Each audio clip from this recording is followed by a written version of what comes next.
Hi, and welcome to AV Reacts, where we talk with a group of experts about the things that we see going on in the world and in pop culture, and we do all of that from an AV perspective. I'm your host, Leon Prather, and speaking of perspectives, I'm not the only one here today, but we do have some excellent folks who can provide a bit of their personal and professional points of view related to a topic that has really kind of, I think, dominated the cultural and audiovisual landscape for the better part of this year, and that's the MSG Sphere in Las Vegas. I'll go ahead and introduce those people right now. You've probably heard of some of them, or at least seen their work. You've likely seen or heard her creations as she's collaborated with and produced work for names like David Guetta and Tiesto and places like Disney and the Olympics. And now she spends most of her time spearheading a very interesting audio project called the Sound Connective. We've got Genevieve Cleary. Jen, how are you doing? I'm great. How are you? Doing well, doing well. Glad to have you here. We also have someone that you've probably all met if you have been to any AVIXA or HETMA event, or maybe just anywhere, because it seems like everybody knows him. You also probably heard his voice on the airwaves as the host of the Higher Ed AV podcast, and that is Joe Way of UCLA. How are you doing, Joe? I'm doing fantastic. Thank you so much for having me here today. Thank you for being here. And last but certainly not least, we've got AVIXA's very own social media guru, savant, and I'll call him a Jedi, who always has his finger on the pulse of what's the most happening of happenings in the AV industry, and that is Gibran, G-Unit, just decided to give you that nickname, Nassif. How you doing, Gibran? Doing well. Excited to be here. Thank you. FYI, he didn't know I was going to call him that. I know. Now I feel like I didn't get a nickname. Yeah, almost. Our producer mentioned that the Mandalorian quote, "This is the way," really that should be coined by you. You should have a shirt at the next Infocom. This is the way. I am the way. That's pretty funny. So we're going to dive in right away to talk about the MSG Sphere. A lot of people have been talking about it. If you are new to the industry, you may not know what we're talking about. If you're a veteran and you've been under a rock for some reason, you might not know what we're talking about, but it is a new breathtaking installation in Las Vegas that's meant to house extraordinary audiovisual experiences. We're going to talk a lot about that today, but we're also going to have some fun with it too.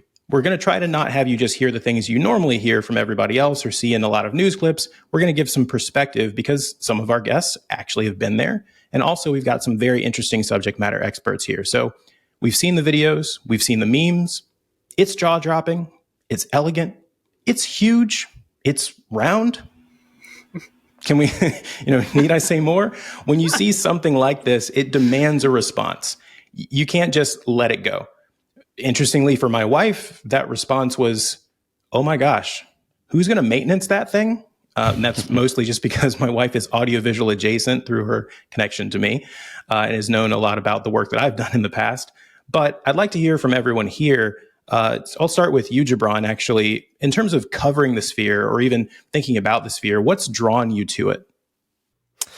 Very good question, Leon. I think, once the hype and news of the Sphere, just the developments of the audio system or the construction side, or just like from the press perspective of people talking about the Sphere, it was just exciting. And I had people, like you mentioned, your wife, people outside the AV industry, like my parents or my friends. Hey, did you hear about this installation? I was like, yeah, this is what our industry is.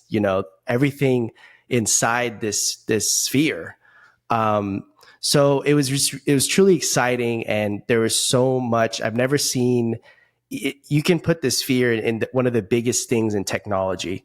I don't even know, like maybe in a decade, especially in our industry. So seeing that excitement before the Sphere was opening was just truly, amazing to see. And I was like, I need to hop on this and start, talking with AV experts and people, behind the scenes and kind of seeing, people's reactions. So yeah, it was just really exciting. And of course, from the social media perspective, which we can get into later, there's just a lot of people from all walks of life, all types of industries, talking about the Sphere.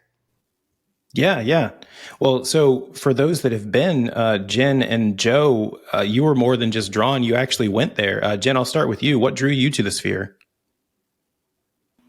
Oh my God. Well, first of all, I've been hearing about this Sphere because it's in my backyard, literally. So I saw it, from scratch coming up. I started hearing about this idea many years ago when Tau Group went off with MSG. And obviously, like I think everybody else, I was very curious, because the promise of it, and it's so much money. And I come from, a background where money doesn't mean creativity. So I was extremely interested in seeing what this giant container really was about. And I'll be very honest with you, though, the only reason why the reason why I ended up going and I went to the opening was because it was U2. Otherwise, I think I would have waited. I wasn't in a rush of wanting to see it or really exploring it. But I got this amazing opportunity to go there, opening night, which is always like a, bittersweet situation, especially when you are in the industry. But sure. I put my fan hat on when I went. But that's also where I ended up being extremely surprised, I would say, about the amplitude and how, because U2 has always been ahead of the curve when it gets down also to working with media and testing things around. So I was excited to see what they would do with it, even without knowing exactly what it was about. So it was a very, very interesting surprise for me, this whole venture. Yeah, well, Joe, I know you're not a Las Vegas native the way that Jen is, so it wasn't in your backyard, but what drew you to it?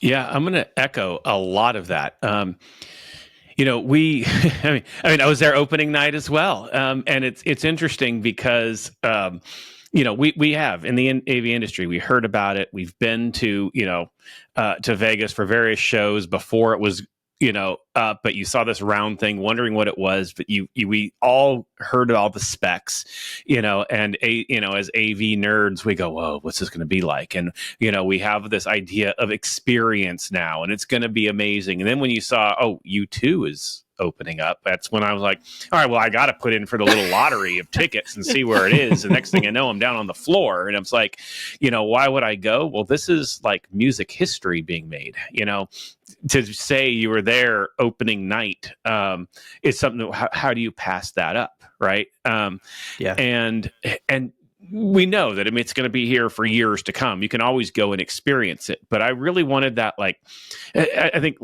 like Jen said, is put on the fan hat, put on the, come in and just let it be what it's going to be. Opening night, are there going to be issues going on? Yeah, the VIP line to get in was horrible, right? They couldn't figure that thing out to save their lives. But okay, fine.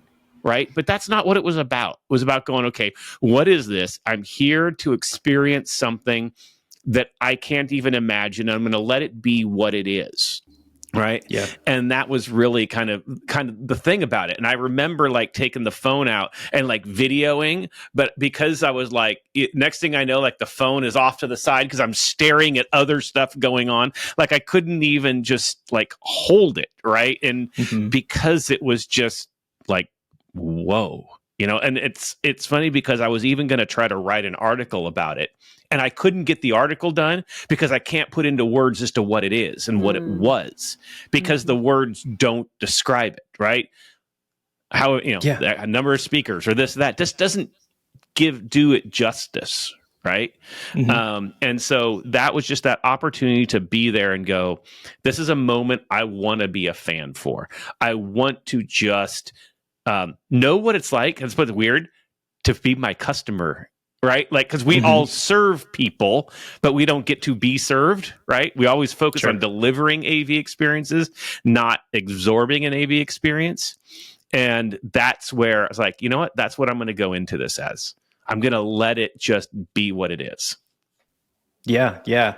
And speaking of that idea of being fans, so obviously you can go to whatever shows come out for the Sphere. You could go to YouTube for as long as they're there, whoever comes next. And maybe you're a fan of them like Jen is, or maybe you are just a fan of AV and it's something to celebrate. I think there's a lot to describe here, or a lot to celebrate.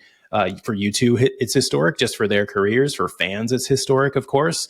I don't want to forget the fact that there's also a feature that plays somewhere around that same concert by Darren Aronofsky, award-winning director.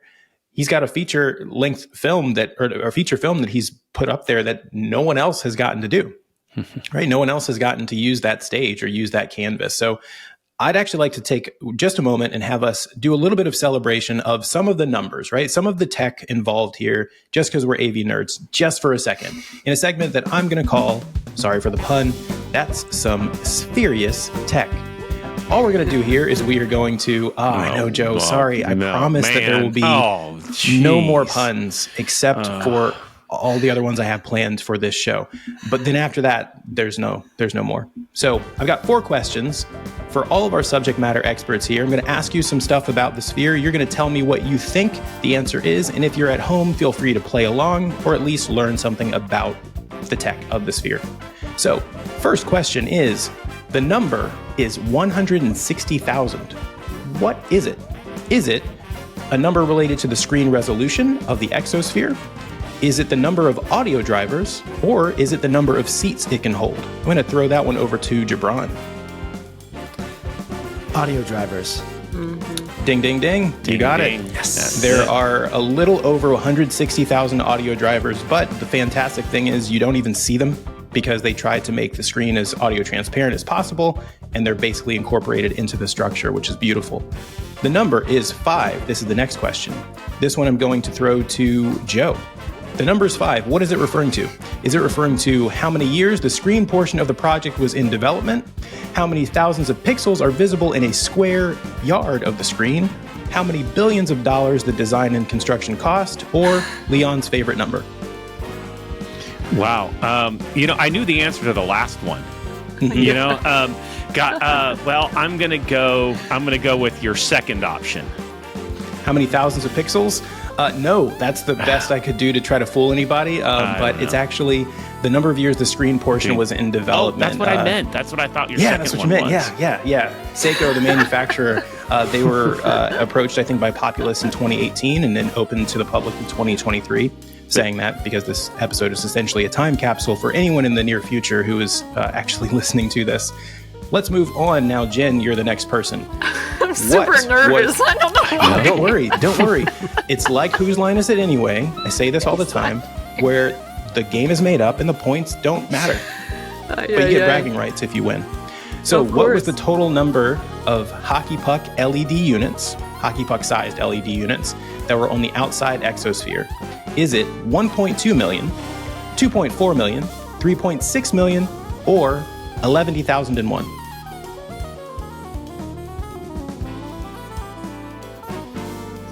Whoa. I don't know why I would say the first one.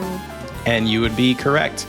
There are 1.2 million of those LED units on the outside. Joe's like, man, no, I knew that one. And I knew that one. I mean, come on, man. There you go.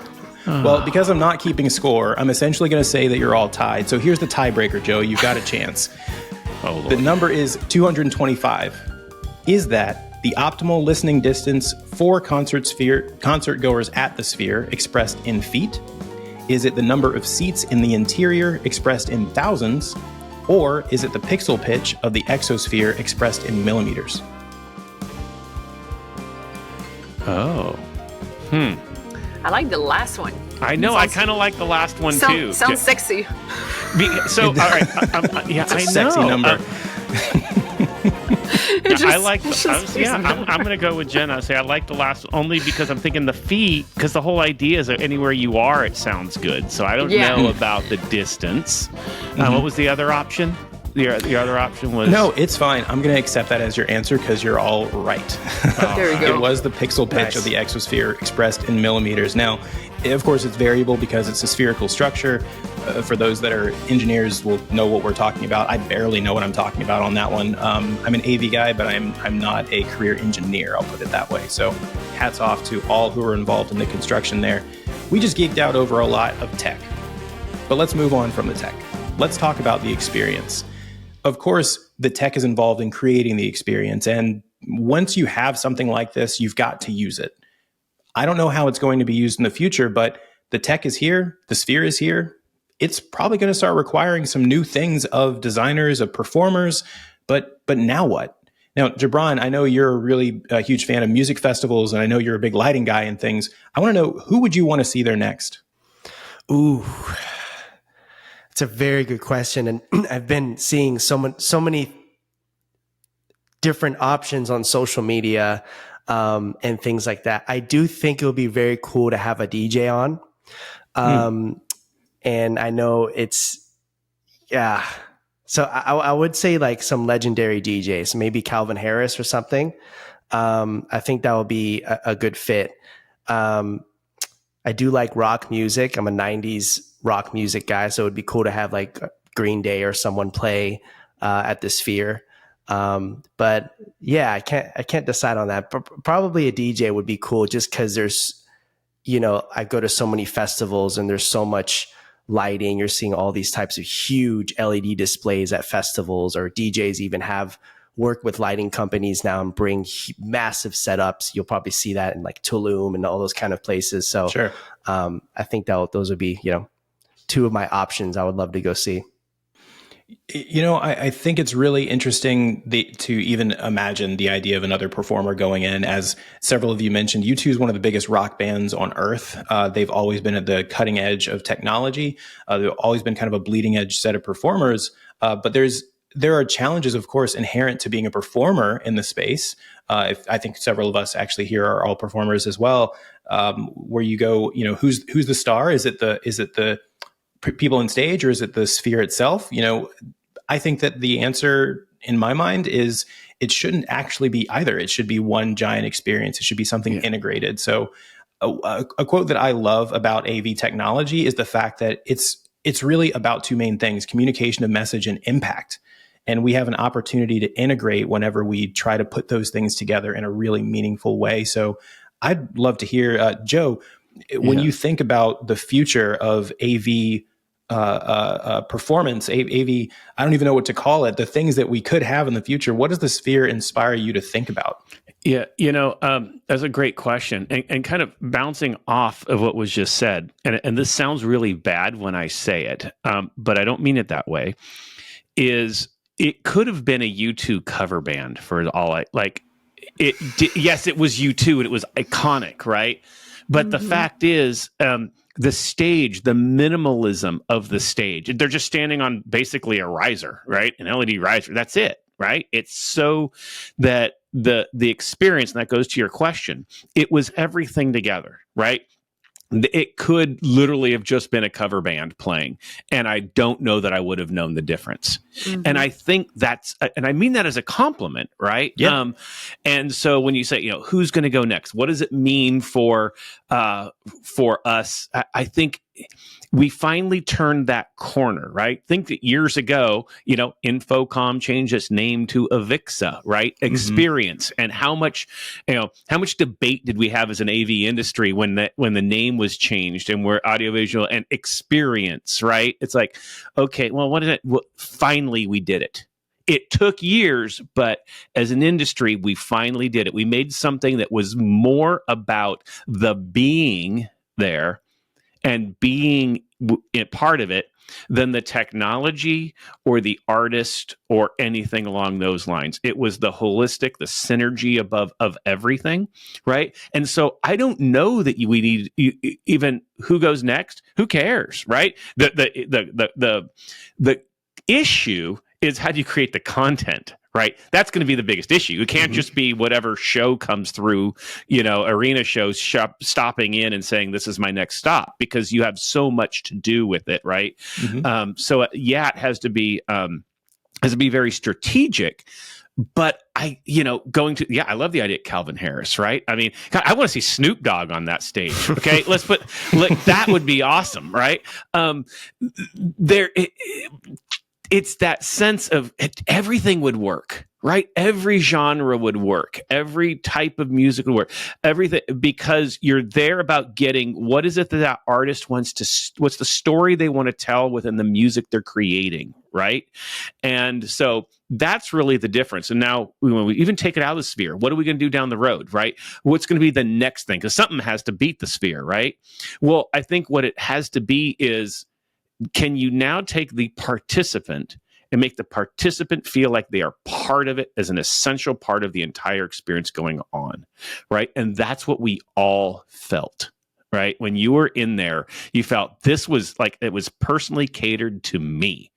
Yes, me and the other 10,000 people in the arena, but it was me. And the sound was there. The experience was there. The surrounding, like, and it wasn't just walking through. It wasn't watching something. It was being part of something, right? And I think that's hopefully the lesson that we'll learn as an industry.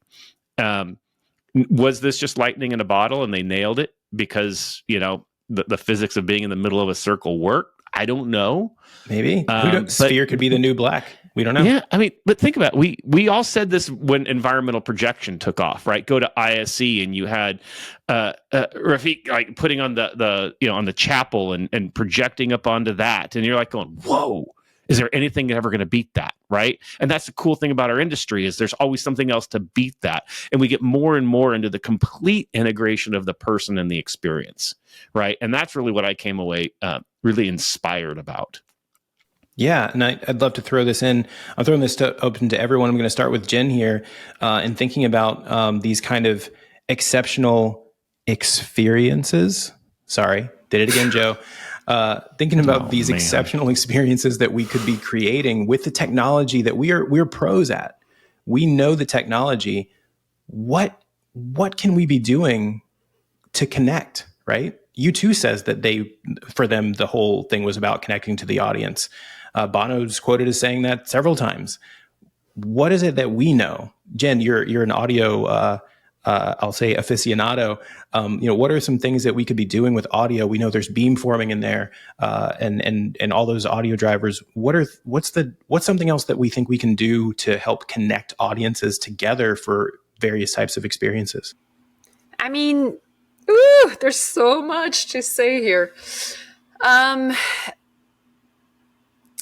First, I mean, as much as I appreciate what the Sphere is about, I actually am not 100% sold on the fact when people say you hear well everywhere and everything. I don't know. I don't know about that. I have a big question mark already as for many decades and the Greeks were doing it this way. The forum situation and planetarium that were spheres are meant to be 360. My biggest concern and problem with the Sphere right now, when it gets down to pushing forward anything that has to be with connecting people together, is that it's not a surrounding seating situation. It's actually done like a stadium or like a theater.